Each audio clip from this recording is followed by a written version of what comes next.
السلام علیکم ورحمۃ اللہ وبرکاتہ۔ محترم دوستو، ایک عالم صاحب سے میں نے ایک دلچسپ واقعہ اور بڑا ہی سبق آموز واقعہ سنا، لہٰذا مناسب ہوا کہ میں آپ حضرات کی خدمت میں اس واقعے کو پیش کروں، شاید کسی کو فائدہ بھی ہو جائے۔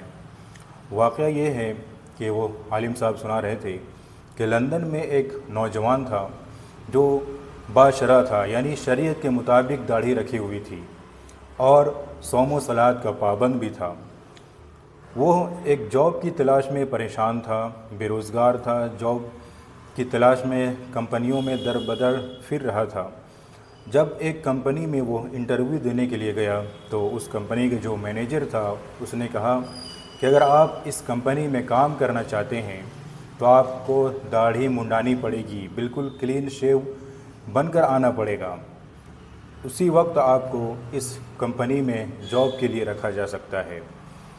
تو خیر وہ نوجوان اس وقت تو وہاں سے چلا گیا اور دوسری کمپنیوں میں جاب کی تلاش میں در بدر پھرتا رہا، لیکن کسی بھی کمپنی میں اس کو مناسب کام نہیں ملا۔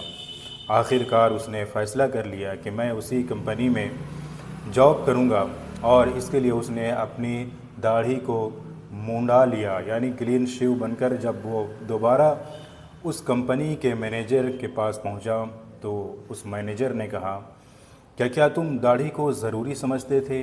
اسلام میں داڑھی رکھنا ضروری ہے؟ تو اس نوجوان نے کہا جی ہاں، اسلام میں داڑھی رکھنا ضروری ہے اور یہ اسلام کا ایک اہم حصہ ہے۔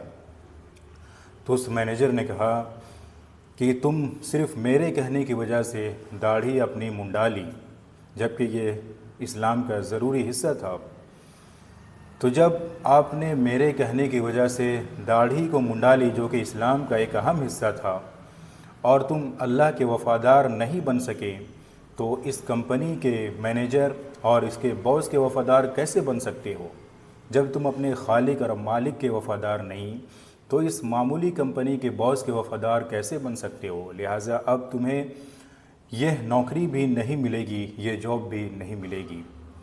تو وہ نوجوان وہاں سے مایوس ہو کر چلا گیا۔ تو اس نوجوان کو نہ خدا ہی ملا، نہ وصال صنم، نہ وہ ادھر کے رہا نہ ادھر کے رہا۔